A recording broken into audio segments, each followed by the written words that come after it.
Sarah, how are you? The funeral you held for your mother was lovely. It must have been a lot to deal with in such a short time. I'm sure she would have been very happy with it. Thank you for coming to pay your respects, Emily. It means a lot to me that you came all the way to see her. It was a good chance to see Stephen and the grandkids. And what kind of mother-in-law would I be if I didn't go?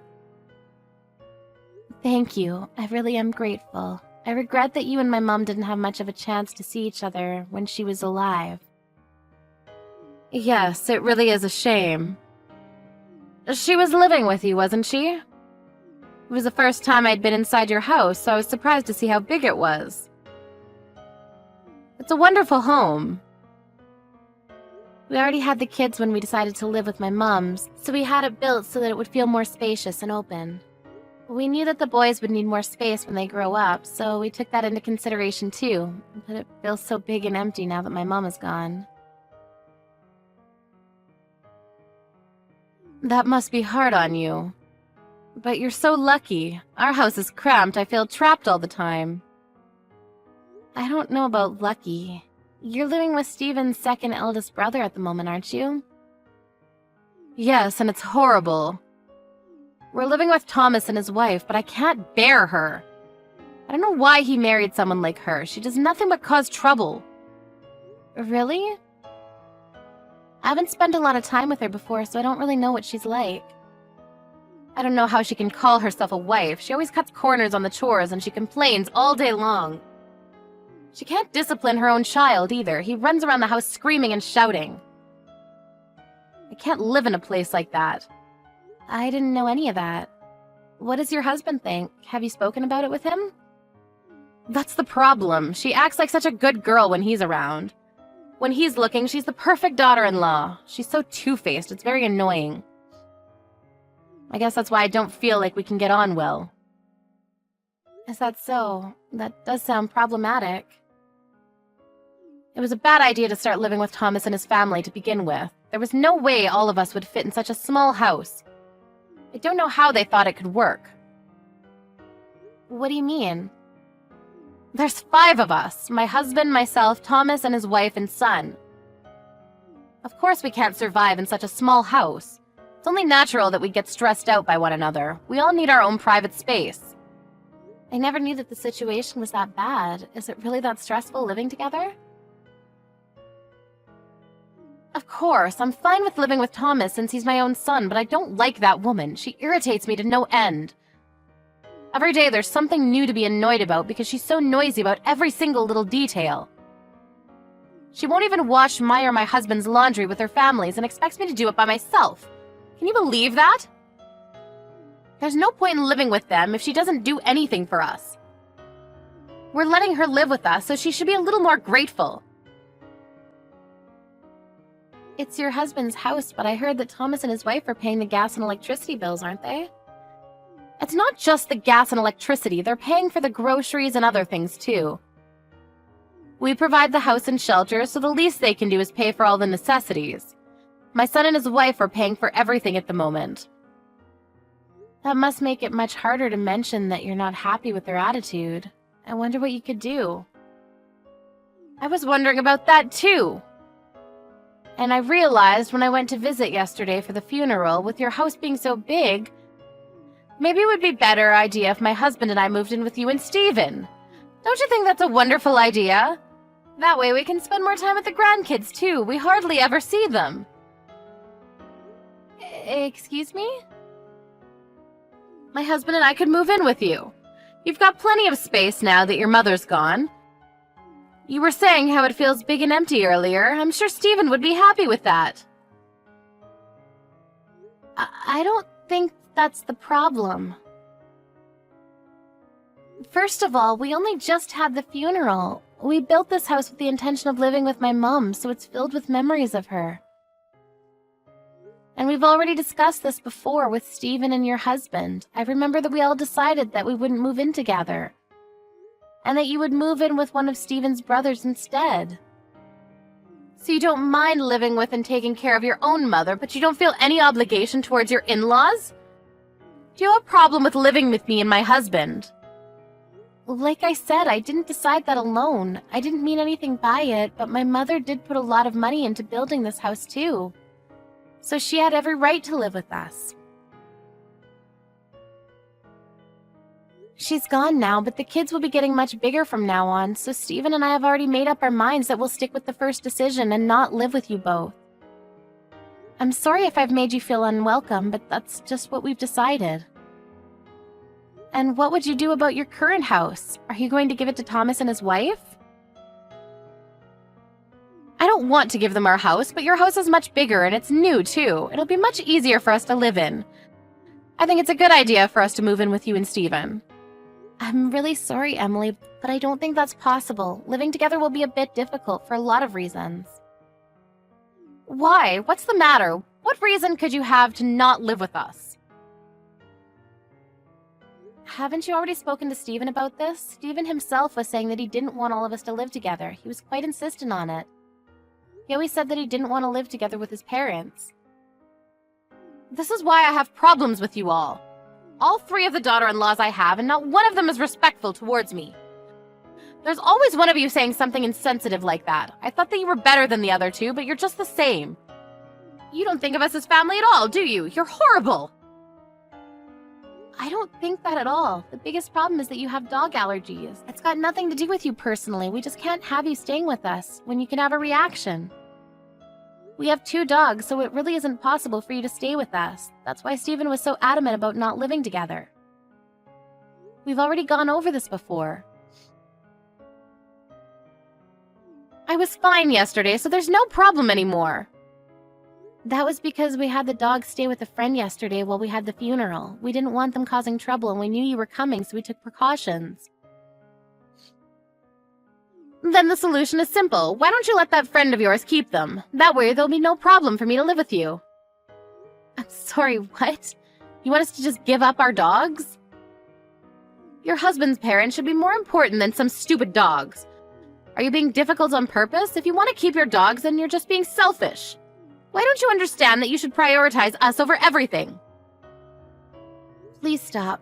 I've had enough of your ridiculous comments. We won't let you live with us, and that's final. Do you realize that it's not your daughter-in-laws that have the problem, but you yourself? I know that you were living with Keith, your eldest son, until a few years ago. I also heard that you had problems with his wife, too. And that they had to go live elsewhere because of the stress she suffered. They moved out because they didn't want to live with you anymore. That wasn't my fault. You can't blame me for that. That was all her fault.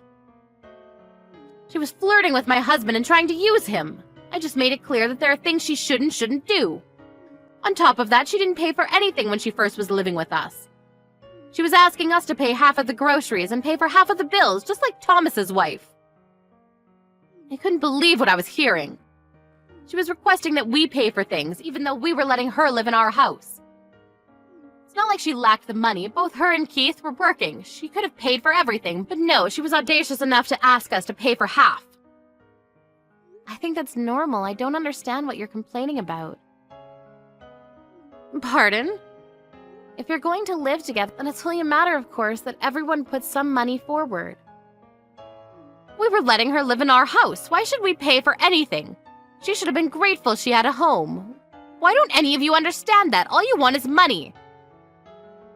My mom was paying for her own groceries and things. It was only fair since she was able to work still and had savings. It helped out a lot. She paid part of the cost of building this house and bought her own furniture instead of asking us to buy things she wanted. I don't care what your mother did, and Thomas is fine with paying for everything. Keith and his wife should have done the same. They're the ones being unreasonable. I heard that your husband is paying part of the bills at the moment. What are you talking about? Didn't you know? Because of the trouble you had with Keith and his wife, your husband's been paying for half of the bills and the groceries in secret. He's been handing it directly to Thomas. I didn't know that. Nobody told me anything about that. Why would he do that behind my back? He was apologizing to your son's wives on your behalf. Why? Why should he apologize? There's nothing to apologize for. He was apologizing because of the way you treated them and how you accused them of being gold diggers because they wanted you to pay for your own part.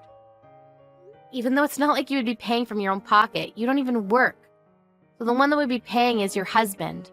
You apologize for how you forced them to cover all the bills and ask them to forgive you for your attitude. The only reason why they're being patient with you is because your husband is being so sincere.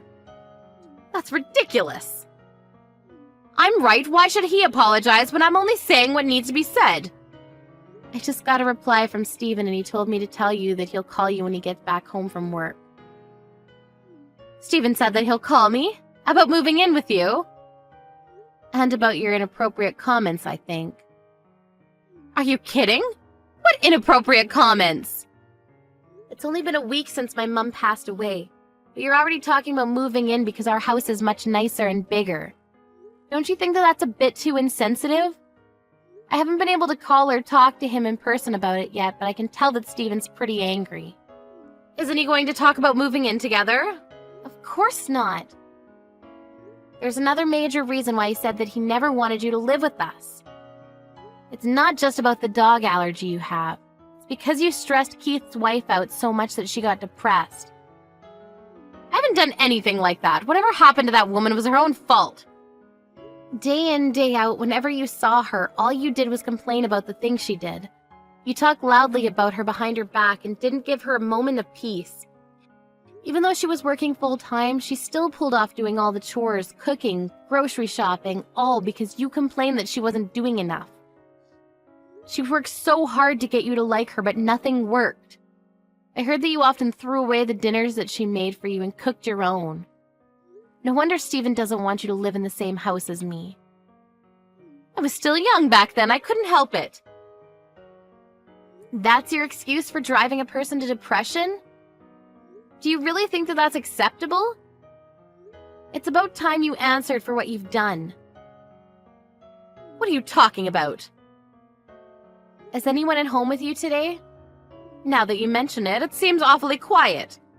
Thomas's wife and his son are always so noisy, but I don't hear anything. I wonder if they've gone out. What about someone much closer to you? Someone much more important? Wait, I don't think my husband is home. I'm completely alone. Do you know where Richard is? He hardly ever goes out this late. What's going on? I hate to be the one to tell you, but your husband and Thomas's family have decided that they're going to move out. What? I don't understand. We have a home right here. It's small, but there's no need to buy another place. My husband and I can move in with you and everything will be perfect. They say that they're going to move into a bigger apartment, just the four of them. You can't be serious. I haven't heard anything like that. I don't think they've told you. What am I supposed to do? Where do I go? The people you consider noisy have moved out for you, so you can stay in the house you've always lived in. Legally, it's your husband's, but if it's you by yourself, I'm sure it'll feel much bigger. That's what you wanted. I'm sure you'll be more comfortable by yourself. Who's going to take care of me? What am I supposed to do? Cook and clean and do grocery shopping all by myself? Why isn't anyone picking up the phone? I don't understand. They've all abandoned me. I guess they all got tired of enduring your abuse. We don't live too close, so I've never had to spend a lot of time with you. So I haven't experienced it firsthand, but it looks like you caused a lot of suffering for the people around you. And since you have no consideration for the fact that I'm currently in mourning, I can only think that you're as self-centered as I've heard. I can empathize, but I can't imagine how your other sons' wives must have felt with you in their homes. It's unpleasant just thinking about it, so I think I'd like to keep my distance as well. I found divorce papers on the living room table. Sarah, what should I do? How can I make them come back? I can't do anything by myself. I think you should give your husband the divorce and let them live in peace. It means you have to pay all the bills and do all the housework by yourself. But that's what you get for not being thankful for all the support you've had up until now. Your husband is graciously letting you live in the house he bought after all. Why shouldn't you pay for everything yourself?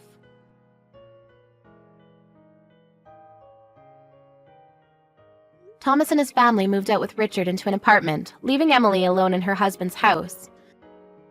The apartment they moved into wasn't as big as their old home, but they were able to live in peace and stress-free.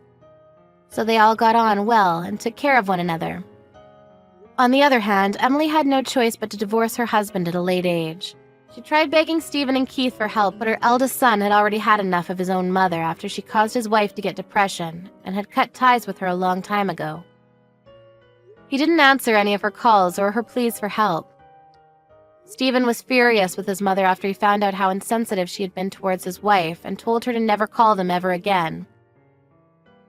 Because of her own actions and her attitude towards the people that loved her, Emily ended up living a solitary life.